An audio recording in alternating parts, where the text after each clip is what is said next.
कहते हैं चलती का नाम गाड़ी है, लेकिन इस गाड़ी को चलाने वाले का काम इतना आसान होता नहीं जितना दिखाई देता है।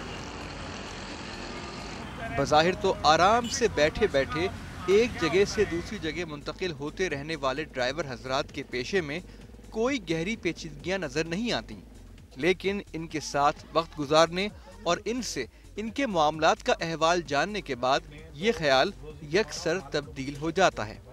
लोगों को सफ़र के लिए आसानियां फराहम करने वाले पब्लिक ट्रांसपोर्ट के ड्राइवर हजरात खुद अपनी ज़िंदगियों में किस किस्म की आसानियों के ख्वाहां हैं, तफ्तीश शुरू की जाती है।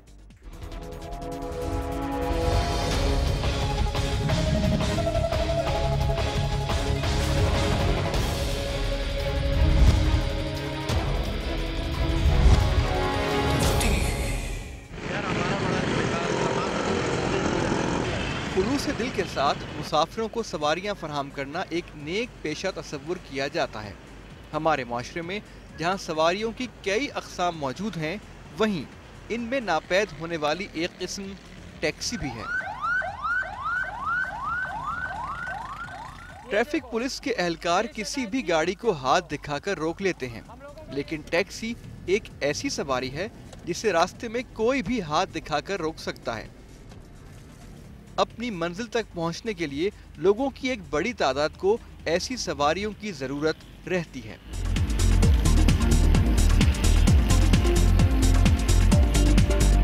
दुनिया भर में सबसे ज्यादा इस्तेमाल में लाई जाने वाली सवारी टैक्सी को तस्वुर किया जाता है। बैरून मुल्क तो टैक्सी चलाना एक बाइज्जत रोजगार की जमानत दे सकता है, लेकिन हमारे मुल्क में रोजगार की तलाश में सड़कों पर जिंदगी गुजारने वाले टैक्सी ड्राइवर अपने दिन का आगाज कैसे करते हैं?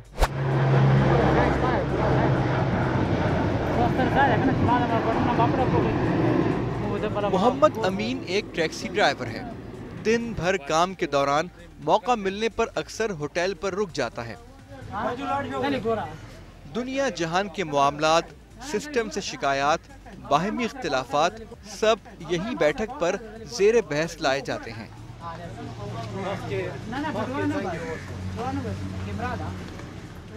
हमारी अमीन से मुलाकात इस ही जगह हुई और हमने यहीं से अपनी तफ्तीश का आगाज किया।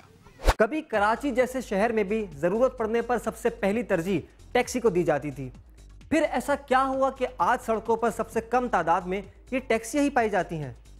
लोगों के मुताबिक टैक्सी में जो सहूलियात ज्यादा कीमत पर दी जाती हैं, तकरीबन वही सहूलियात रिक्शे में भी दस्तयाब होती हैं।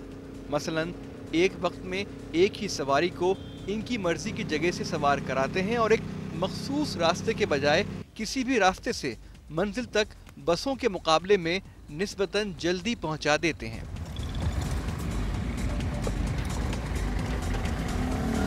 बेशक गुंजाइश, रफ्तार और आराम जैसे मुख्तलिफ पहलुओं पर टैक्सी को थोड़ी सबकत हासिल होती है, लेकिन कीमत वो पैमाना है जो बाजी पे भारी होता जा रहा है और इसी बिना पे अब टैक्सी से ज्यादा रिक्शों को तरजीह दी जाने लगी है।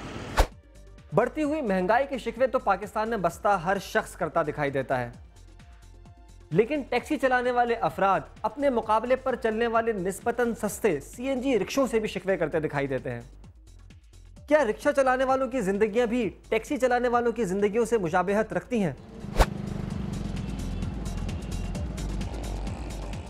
सवारी का अपना हुलिया चाहे जैसा भी हो, लेकिन जहां इंतखाब मयसर हो वहां तरजीह उस ही गाड़ी को दी जाती है जो निस्बतन साफ सुथरी दिखाई दे और मुसाफिर के लिए सफर करने के शायान शान हो।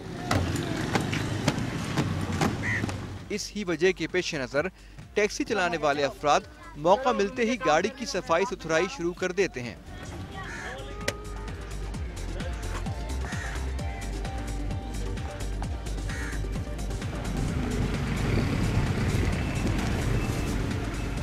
जबकि रक्शे वाले हजरात इनके बरक्स तकरीबन हर सवारी के बाद ही अपना पूरा रक्षा खोलकर दुरुस्तगी में लग जाते हैं।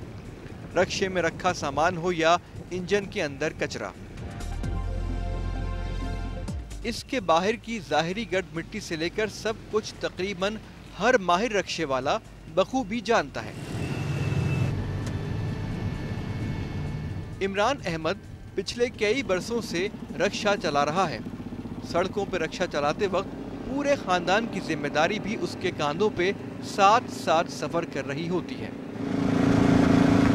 तकरीबन 5 बरस पहले इमरान ने बेरोजगारी के हाथों मजबूर होकर रिक्शा चलाने का फैसला किया था।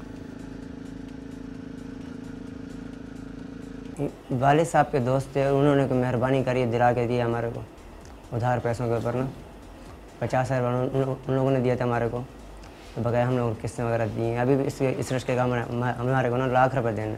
रिक्शा और टैक्सी की सवारी में कीमत का फ़र्क जहां गाड़ी की कीमत पर मुनहसर है, वहीं उसका इन्हिसार उस फ्यूल पर भी है जो इनको चलाने के लिए इस्तेमाल किया जाता है। इन अखराजात को काबू में रखने के लिए इस्तेमाल किए जाने वाले CNG सिलेंडर्स जहां फ्यूल की कीमत में कमी का बाइस बनते हैं, वहीं क्या किसी बड़े नुकसान का पेशखेमा भी साबित हो सकते हैं। कराची की सड़कों पर पै दर पै नजर आने वाले CNG रिक्शों की तादाद में यकसर इजाफा CNG के कम निर्ख और मुनासिब दस्तयाबी के बिना पे हुआ। ये अलग बात है कि इसके बाद CNG इतनी फरावानी से दस्तयाब न रही, लेकिन लीज पे लिए गए रिक्शों की किस्तें पूरी होने तक रिक्शों को तो सड़कों पे चलना ही होगा। बात सिर्फ CNG रिक्शों तक ही महदूद नहीं, बल्कि दीगर रिक्शे, टैक्सियां और मुख्तलिफ गाड़ियां भी CNG पे ही इन्हिसार करती हैं।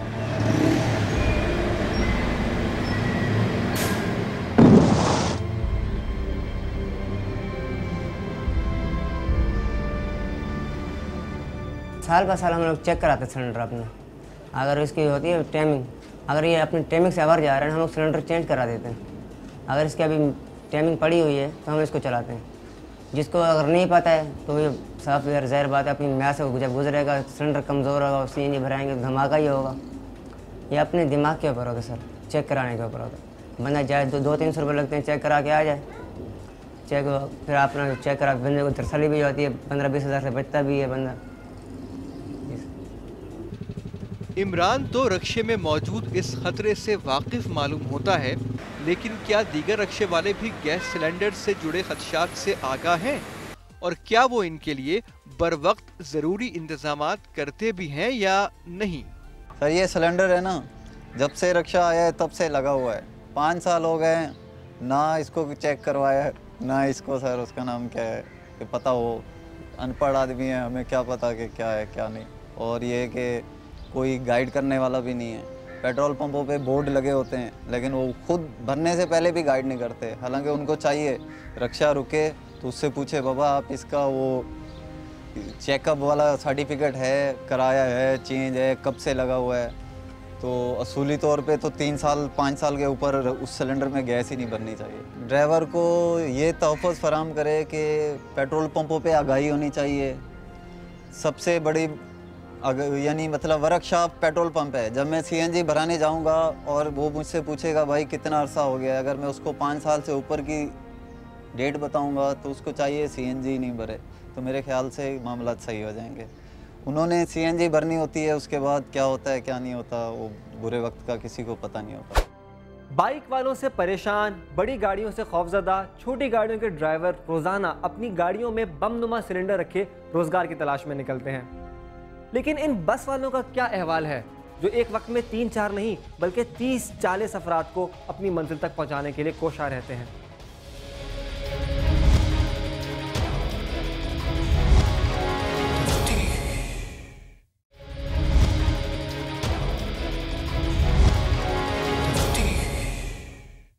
सड़कों पर नजर आने वाली बड़ी गाड़ियां सस्ती सवारी की जमानत होती हैं। इन गाड़ियों में मुसाफिर रिक्शा और टैक्सी के मुकाबले में काफ़ी कम किराया अदा करके अपनी मंजिल मकसूद की जानिब रवां हो जाते हैं। लेकिन बसों को चलाने वाले ड्राइवर और कंडक्टर अफराद का क्या अहवाल है जो दिन में कई मरतबा उन्हीं सड़कों से गुजरते हैं। कराची में बसने वाली आवाम की अक्सरियत अपनी रोज़मर्रा की मुसाफत के लिए बसों का इंतखाब करती है। सड़कों पे हलचल मचाती बड़ी गाड़ियां जहां कई लोगों के लिए बाइस आसानी है, वहीं बहुत से लोग इन गाड़ियों के अंदाज़े सफ़र से गैर मुतमईन दिखाई देते हैं। लोगों की बड़ी तादाद के मुताबिक इन गाड़ियों के ड्राइवर दूसरी गाड़ियों और पैदल चलने वाले राहगीरों का ख्याल नहीं रखते। इसके अलावा इन गाड़ियों में सफर करने वाले लोगों के मुताबिक जब इनको पैसेंजर बिठाना होता है तो कहीं भी गाड़ी रोक देते हैं, लेकिन जब वही पैसेंजर गाड़ी से उतरना चाहे तो उसे बहुत दूर ले जाकर गाड़ी को रोका जाता है। हकीकत यह है कि जो गाड़ी में चलने वाला है वो हमारी नजरों के सामने है, वो सामने खड़ा है। मुझे अंदाजा है कि मैं यहाँ से ब्रेक पे पैर रखूंगा तो सुकून से मैं इसको उठा के बिठा के गाड़ी में ले जाऊंगा। लेकिन जब वो एकदम इमरजेंसी में मुझे हाथ मार रहा है तो मेरे पीछे भी तो कोई गाड़ी में एकदम इमरजेंसी तो ब्रेक नहीं मारूंगा। अगर इमरजेंसी ब्रेक मारता हूँ तो पीछे वाले को नुकसान होता है। जब हम ब्रेक ले रहे हैं तो तुम इतना सब्र करो कि ये ब्रेक मारे तो हम उतरें। वो लोग पीछे नहीं देखते, चलती गाड़ी से उतर जाते हैं। तो इसमें कोई ड्राइवर का तो कसूर नहीं है। ड्राइवर तो उनका हाथ पकड़ के नहीं रोक सकता, मैं तो स्टीयरिंग पकड़ सकता हूँ।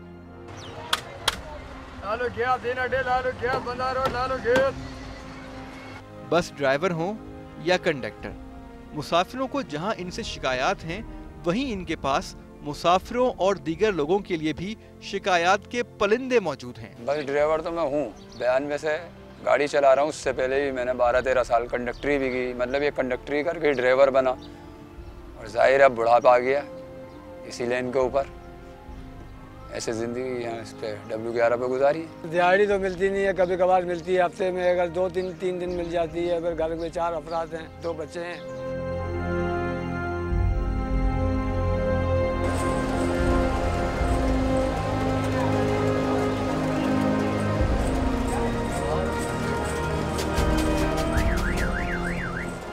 शहजाद भी एक बस ड्राइवर है। इसका रोज का मामूल ही घर पे रोज चूल्हा जलने की जमानत देता है। 2 घंटे तैयार हो गए, ऑफिस पहुंचना यार। सुबह भाई हम आते हैं 7 बजे घर से, अड्डे पे आते हैं। अड्डे पे नंबर मिलता है 8 बजे, 8:30 बजे तक का नंबर मिलता है हमें। लोग हमारे से पहले भी लोग आते हैं, रात में भी खड़े हो जाते हैं लोग आकर गाड़ियाँ लेकर नंबर के लिए। तो ये कि नंबर 8-8:30 बजे मिलता है। 2 चक्कर हम लगाते हैं दिन में। ट्रैफिक जाम में इतना रश है, रोडों पे ज़्यादा चक्कर नहीं लगते। गाड़ी छोटी हो या बड़ी, प्राइवेट हो या पब्लिक, बस हो, रिक्शा हो या टैक्सी, एक बार सड़क पर आ जाने के बाद हर गाड़ी का सामना ट्रैफिक पुलिस के एहलकारों से लाजमन होता है। ट्रैफिक पुलिस के कवायद और इनके एहलकारों के बारे में मुख्तलिफ ड्राइवर हजरात की क्या आरा है।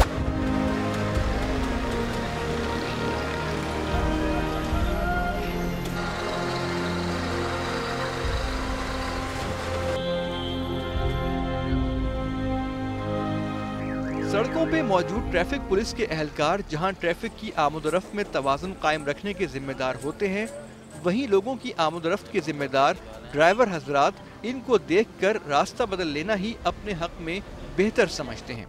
और जहां ऐसा करना मुमकिन ना हो, वहां अपनी जेब हल्की करने पे खुद को मजबूर ख्याल करते हैं। जब सर हम लोग शाफे से रोड पे चढ़ते हैं, अगर हमारे को ट्रैफिक वालों ने रोक लिया तो फ़ौरन तो चलान काट देते हैं हमारा। अगर चलान नहीं काटे तो 50, 30, 40 रुपये में वो हमारे को बोलते हैं दे दो पैसे हमारे को चाय पानी के, आप चले जाओ। हम लोग ये चाय पानी के पैसे देकर हम लोग चले जाते हैं। तो अगर चलान कटवाते हैं तो सर खड़ी हो गाड़ी खड़ी 1.5-2 घंटे लगते हैं चलान भरने, जो फिर वापसी, और पैसेंजर भी परेशान बैठा रहता है। इसलिए हम 40-50 रुपये उनको दे चले जाते हैं। ये जैसे ट्रैफिक वाले हमें तंग करते हैं, उसमें कुछ गलतियाँ हमारी अपनी भी होती हैं। जैसे मैंने अभी आपको बताया कि काम धंधे नहीं हैं। काम धंधे के हिसाब से जब काम नहीं होगा तो ज़ाहिर बात है हमारे से गाड़ी की फ़िटनेस भी स्टार्ट होगी। फ़िटनेस 6 महीने की होती है, सही है। परमिट स्टार्ट हो जाता है, टैक्स स्टार्ट हो जाता है, कुछ ना कुछ हमारे पास स्टार्ट रहता ही है। अब वो जो हमें पकड़ते हैं तो या तो उनको कुछ देना पड़ता है, सही है। अब वो हमारे से 50-100 रुपये लेके उस पर हम खुश हो जाते हैं, जान छुट जाती है, हम चले जाते हैं। वरना अब जो चालान है, चालान इतना हाई फाई हो गया है कि 500 का चालान है। अगर टैक्सी वाला का चालान हो जाए 500 का तो वो तो सारा दिन की दिहाड़ी उसकी गई। अगर मिसाल बात करो उसने कर भी लिया है तो सारे दिन की दिहाड़ी उसकी गई। एक गरीब बंदा जो भाड़े की गाड़ी चलाता है वो तो रुल गया ना।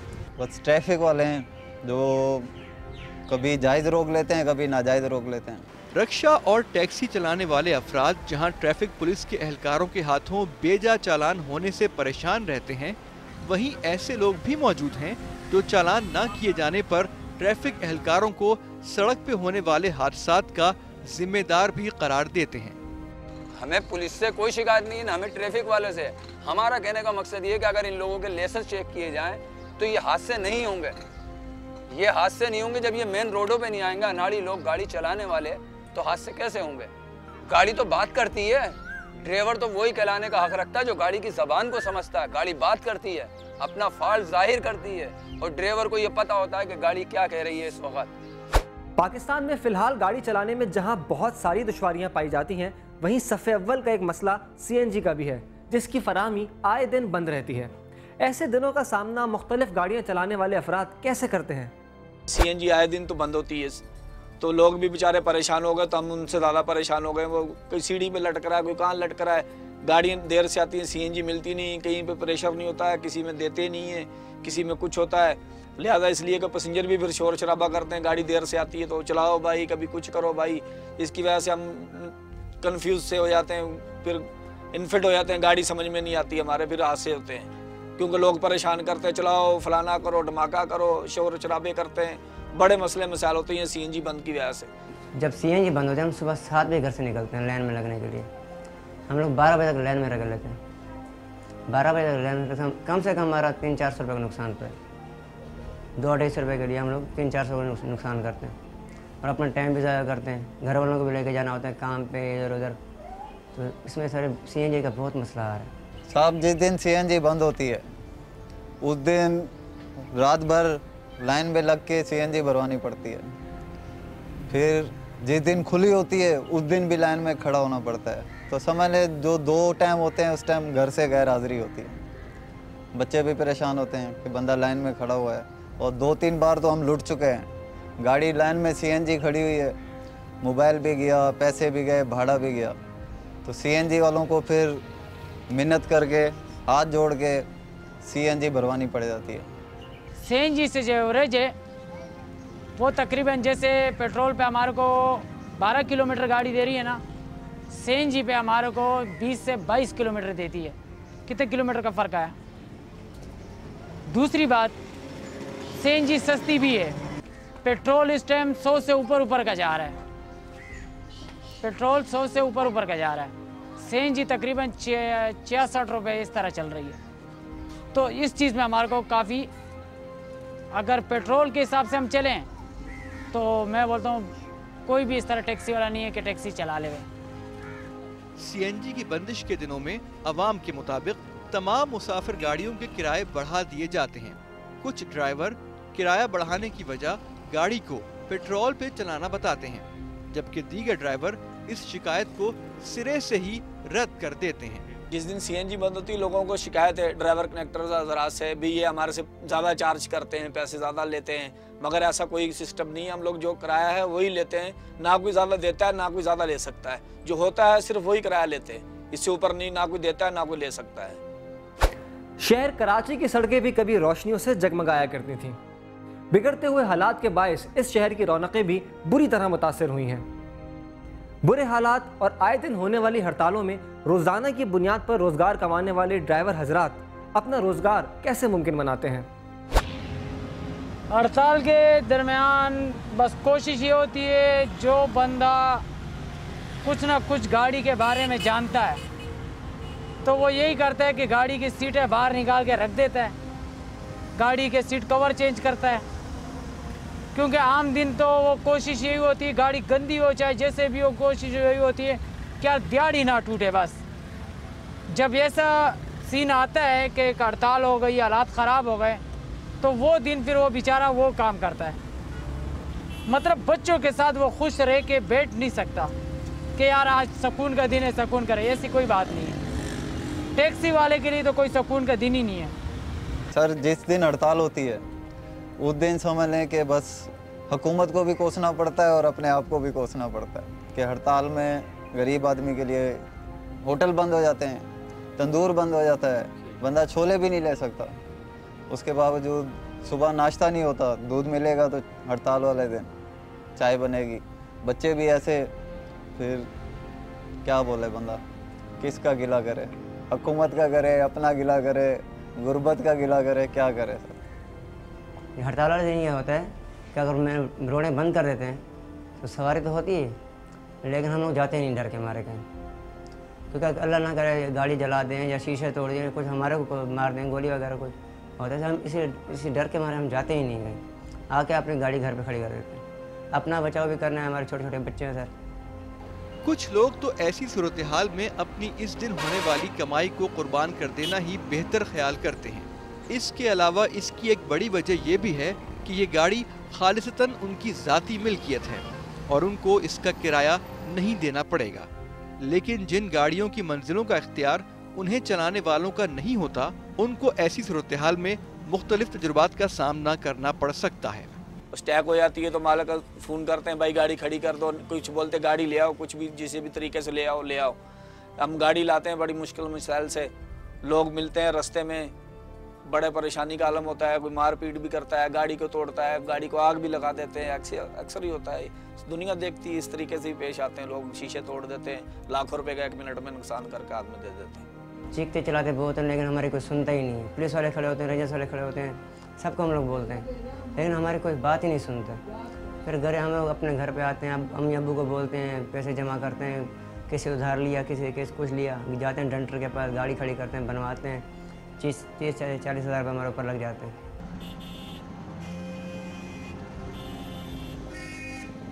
बुरे वक्त में अपने ही मदद को आते हैं। इमरान तो अपने घर वालों और ख़ानदान के अलावा किसी की तरफ उम्मीद से देख भी नहीं सकता।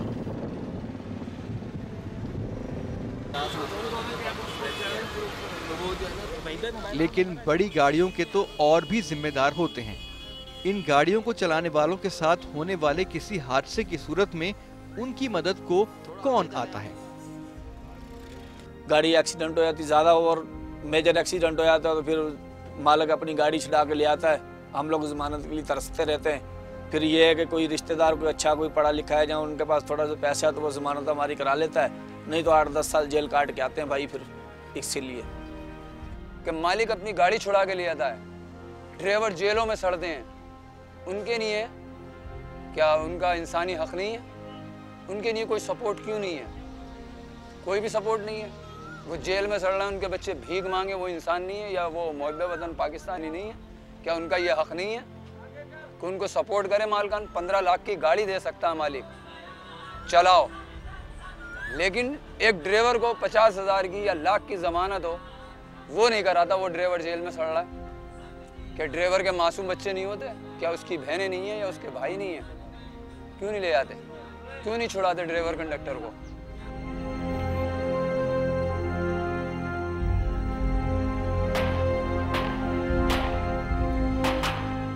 जहां मुआशरे में बढ़ता हुआ पुरतशद्दुद रुझान बढ़ते हुए एहसास अदम तहफ़्फ़ुज़ का बाइस बन रहा है, वहीं क़वानीन मुमलिकत की अफादियत और इस्तेमाल पर कई सवालात भी उठाता महसूस होता है। अवाम में पाए जाने वाले पुरतशद्दुद अवामिल अनजाने में हुसूल रिज़्क़ के लिए निकले मजबूर लोगों की आने वाली ज़िंदगियों को कई गुना मुश्किल बना देते हैं। मैं कंडक्टरी करता था, उस टाइम मैं किराया लेके बाहर निकला हूँ और आगे पैसेंजर आया स्टाफ, उसमें से 3 आदमी चढ़ गए थे। एक बूढ़ा आदमी जेब में बैठा हुआ था, उसकी जेब से इन्होंने 780 रुपये निकाले। तो मैंने उनको बोला, मैंने कहा कुछ तो शर्म करो, मैंने तुम्हारे बाप की उम्र से बड़ा है। मैंने ये बोलना, उसने पैसे नीचे फेंक के बोला मारो यही है। वो तो मेरे को बड़े मियाँ ने बचाया, बोला मेरी बच्ची अस्पताल में पड़ी है, तुमने 780 रुपये निकाले, तुमने इस बच्चे को नाजायज़ मारा। मैंने डॉक्टर को दिखाया, डॉक्टर बोलता है यार पर्दा फट चुका है। अब मैं यकीन कर रात को मैं सोता हूँ तो इसी साइड सोता हूँ, गंदा पानी बाहर ही गिरता है, अंदर ऐसे करवट बदली कर सोता मुँह में गिरता है। एक ड्राइवर है सलीम नाम का, आबादी का है, उसके बच्चों का हाल देखो, और वो सेंट्रल जेल में पड़ा हुआ है। एक हादसा हुआ, मालिक ने अपनी गाड़ी छुड़ा ली, वो गरीब जेल में सड़ रहा है, उसकी कोई आवाज़ फरियाद सुनने वाला नहीं है। कम से कम इतना तो करो, वो मेरा रिश्तेदार तो नहीं है तो इंसान ना। मेरे से भी एक हादसा ऐसे ही हुआ, लेकिन अल्लाह ने उनके दिलों में खौफ खुदा रखा। हिंदू लोग थे, वो गाड़ी से स्लिप हुआ। जब वो होश में आया, होश में आने के बाद उन्होंने कोर्ट में बयान दिया कि मेरे को W11 नहीं लगी, तो मुझे जेल क्यों भेजा गया? क्या मेरे मासूम बच्चे नहीं है? मेरा घर किसी ने नहीं देखा? मेरे बच्चे उस वक्त में कहाँ से रोटी खाएंगे? मुझे जेल भेज दिया। अगर वो होश में नहीं आता तो मैं तो बेगुनाह जेल में सड़ रहा था ना।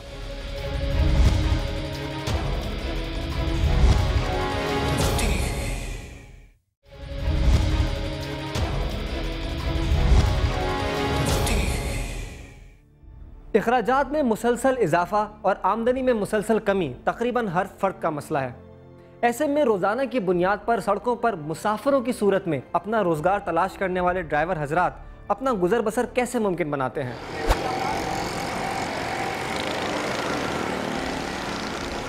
बस हो, टैक्सी या रक्षा, सड़क पर सफर करते हुए मुसाफिरों के साथ साथ ड्राइवरों के कांधों पे उनके पूरे खानदान की जिम्मेदारियां भी होती हैं।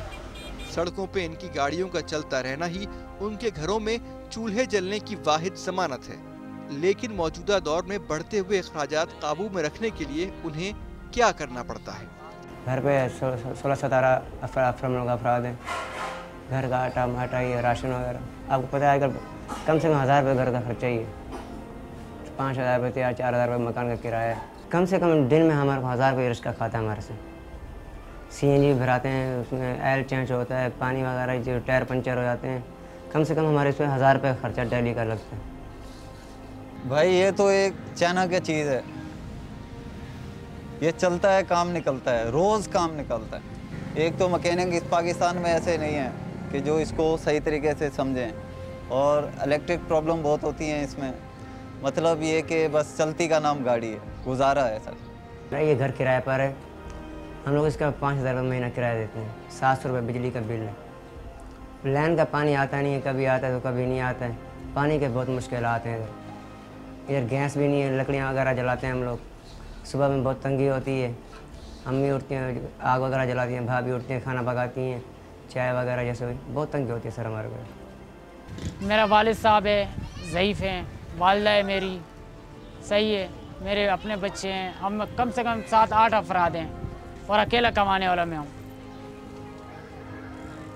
बस अल्लाह ताला चला रहा है। 6 अफराद हो जाते हैं हम लोग, 500-600 रुपये दिहाड़ी बनती है और बड़ी मुश्किल से गुजारा चलता है। कभी गाड़ी मिलती भी है, कभी स्टैग आ जाती है, कभी कुछ हो जाता है, कभी कुछ होता है, कभी गाड़ी ख़राब हो जाती है। इस तरीके से बड़ी मुश्किलों से गुजारा होता है। सतह गुर्बत की आखिरी हुदूद पे सफ़ेद पोशी में गुजर बसर करने वालों के लिए हर दिन एक नई कहानी लेकर शुरू होता है और एक नया अंजाम लेकर ख़त्म हो जाता है। ये कह पाना तो बहुत दूर की बात है कि आज घर वापस आने तक कितने पैसे बच सकेंगे। यहाँ तो यकीन से ये भी नहीं कहा जा सकता कि आज काम हो भी सकेगा या फिर खाली हाथ वापसी होगी। ऐसी सूरत हाल में ख़ानदान की किफ़ालत करने वाले मेहनतकश अफराद के लिए अपने ही घर वालों का सामना करना मुश्किल हो जाता है। घर वाले जब सब काम से आते हैं हम लोग तो कुछ का अगर नहीं लगता, एक दिन ऐसा होता है काम बिल्कुल नहीं लगता हमारा, तो घर वाले बोलते हैं बेटा आज आपने कमा के लो तो हम लोग क्या घर पे खाएंगे। तो हम लोग घर पे आने से शर्मसारी होती है बगैर पैसों के। घर वाले हम लोग नहीं कमाएंगे, घर वाले क्या खाएंगे ये वो। तो घर पे जैसे आते हैं पहले अम्मी आके पूछती हैं बेटा पैसे दो, हम लोग कोई सब्ज़ी वगैरह लेना है, कोई आटा लेना है, चीनी लेनी है, कोई चीज़। लेकिन सर उनको बोल देते हैं हम लोग हमारे पास पैसे नहीं हैं, तो फिर भूखा सोना पड़ता है, सो जाते हैं।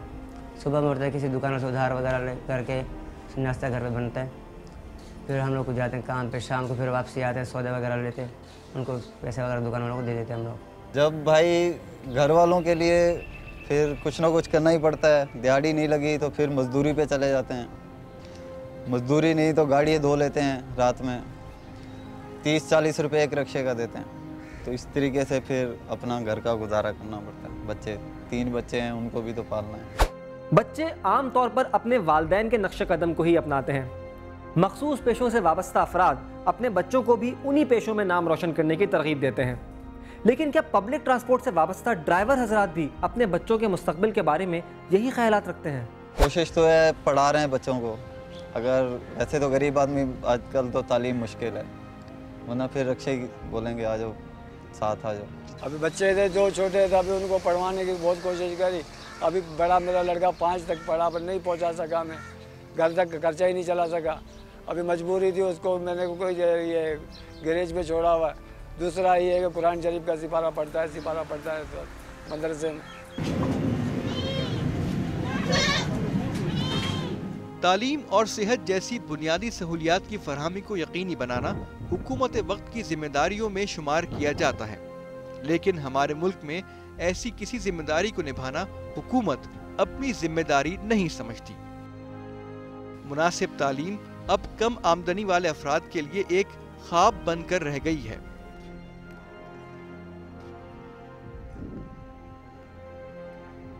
लेकिन ऐसी सूरत हाल में भी अवामी शऊर में इजाफा बच्चों को तालीम याफ्ता बनाने की ख्वाहिश बेदार करने में काफी मददगार साबित हुआ है। मैं तो अभी बच्चों को स्कूल पढ़ा रहा हूँ, मेरी कोशिश यही कि अच्छे से अच्छी उनको तालीम हासिल कराऊँ और लिहाजा इस फील्ड में नहीं आए वो मेरा बच्चे।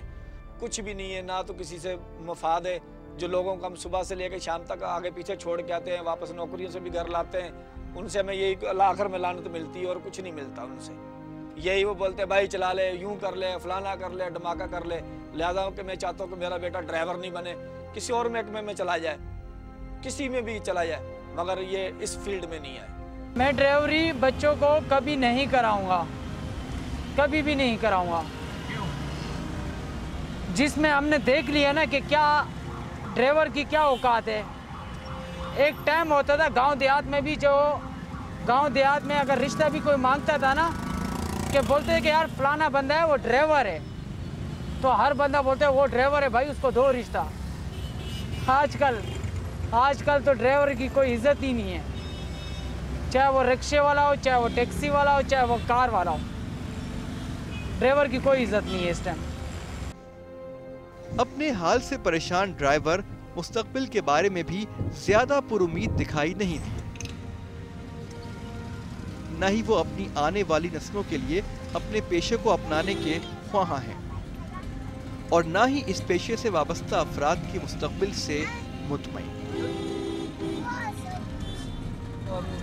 40 साल से ऊपर चले जाते हैं, गाड़ी नहीं चला सकते 45 साल के बाद। फिर तो कोई किसी घर में नौकरी कर लेता है चौकीदारी की, जहाँ कोई छोटा कोई पान का केबन शेबन लगा के बैठ जाता है ये, और हम गाड़ी नहीं चला सकते, नहीं तो फिर भीख मांगना पड़ती है। सड़कों पर बेयारो मददगार खड़े मुसाफिरों को जब सवारी मैसर आ जाती है तो वो उसके साथ कैसा बर्ताव करते हैं। जो लोग इनको इनकी मंजिल मकसूद तक ले जाने का जिम्मा लेते हैं और इसे बखूबी अंजाम भी देते हैं, उनके साथ सवारियों का रवैया कैसा होता है। ये अपील है हमारी कि वो स्टॉप बाय स्टॉप चढ़ें। ये बीच में जो अचानक गाड़ी रुकवाते हैं, ये 30 सीटर गाड़ी है, इसमें 30-35 बंदे होते हैं। अचानक अल्लाह ना करे हम इमरजेंसी ब्रेक मारते हैं, पीछे वाला आगे घुस जाता है, ये 30 जाने चली जाए, इसका जिम्मेदार कौन होगा। और तहजीब के दायरे में बात करें, इज्जत करें और इज्जत कराएं, ये बहुत अच्छी चीज़ है। और हमें हमारी आखिरी दफ़ा ये अपील है कि हमारे साथ इंसानी सलूक किया जाए। सर अभी सवारी आती है ना, कोई प्यार मोहब्बत वाली भी आ जाती है, कोई बुरे भी आ जाते हैं, गाली भी दे देते हैं, हम लोग चुप कर जाते हैं, क्या करें, बड़े लोग हैं, थप्पड़ वगैरह हमारा, हम डरते हैं इन लोगों से। परसों एक दिन ऐसे इनोवा में जा रहे सवारी आई, मेरे को लड़का ना मेरे को बोला जेल चुरंगी चलना है मेरे को, जब उधर गया उसने मेरे को थप्पड़ में मारे, वो किराया भी नहीं दिया। कि ये एक टाइम था कि ये 24 घंटे सर्विस देती थी, आज इसका टाइम यह आ गया है कि 10 बजे के बाद 11 बजे के बाद गाड़ी नहीं मिलती है। क्या वजह है? आज नहीं पछताएगा ये पैसेंजर, आने वाले कल में पछताएगा कि कोई W11 होती थी कि रात के 2 बजे निकलते थे तो दरवाजे पे मिलती थी।